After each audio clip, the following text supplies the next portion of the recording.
Hi, everybody. Welcome to English 101 Online. And my name is Kelly Sacato. I will be guiding you, so to speak, on this English 101 journey online. And wanted to tell you a little bit about myself to get started. I live in Woodstock, Georgia. I'm married to Matt. We have two beautiful tuxedo kitty cats.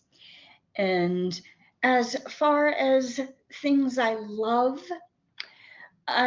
primarily the four things that really make my world go round are books, movies, music, and theater. And the fifth would be pets. I love cats and I also love dogs. I think I love cats just a little bit more because I have some. But really, seriously, just put a cute animal in front of me and I will pet it. So those are some things that make me happy. As far as things that get on my nerves, what would my biggest pet peeves be? Not things that fill me with righteous indignation necessarily. So I'm not talking about things like bigotry or injustice, but simply things that are annoying. Well, I think all of us share a common pet peeve once we learn how to drive, and if we live anywhere near a city, the thing we all loathe, traffic. That is like a universal pet peeve. It gets on everybody's nerves. But as for something more specific to me that I find kind of irritating, I hate it when people tell me that animated movies are just for kids, and therefore there's no good reason why any adult, particularly an adult with gray hair as I have, would watch an animated film, would watch a Disney film, would watch a Pixar film, would watch a Studio Ghibli film. And this just annoys me because the way I see it, I am more in line with C.S. Lewis, who, if you don't recognize his name, he wrote the Chronicles of Narnia series, The Lion, the Witch, and the Wardrobe, and a number of books set in the same world after that. And he said that when he was young, he read fairy tales in secret. But when he became a man, he read them openly. He explained it this way: when I became a man, I put away childish things, and one of those childish things was the desire to appear very grown up. So I tend to be more in line with his philosophy as opposed to the attitude that just says, okay, that stuff is just for kids.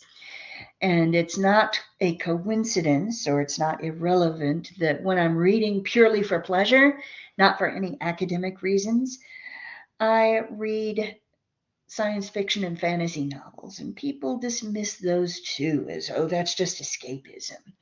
So those kinds of things just irritate me a little bit. So I'm sure you have your own pet peeves, which you're going to be telling me about as you post in your discussion board for week 1.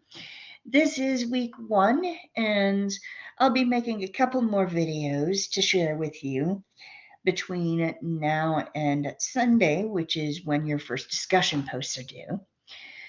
But one of the questions that I ask in your first, in the first discussion is, what do you think is the most important quality for success in college? Not just in English 101, but in college, well, really in education in general. And I could call it life in general. Willingness to change, being open to change. Because if you think about it, learning is change. Everything that we learn changes us. each little bit of information we process, we move it from the short-term memory to the long-term memory, and that becomes a part of us, a part of our consciousness. The more we gather, the more we change. And so we have to be open. We cannot be so fixed in who we are and where we are right now that we won't admit any possibility of change. We won't admit that maybe some things we've thought might have been wrong, or that some things that we've thought might be right in ways that we hadn't seen before. So, openness to change. Be ready to change. Let learning transform you. We'll see how we will all, because it never stops. As long as you learn, you're changing. So we're going to see this quarter how we all change together. Welcome.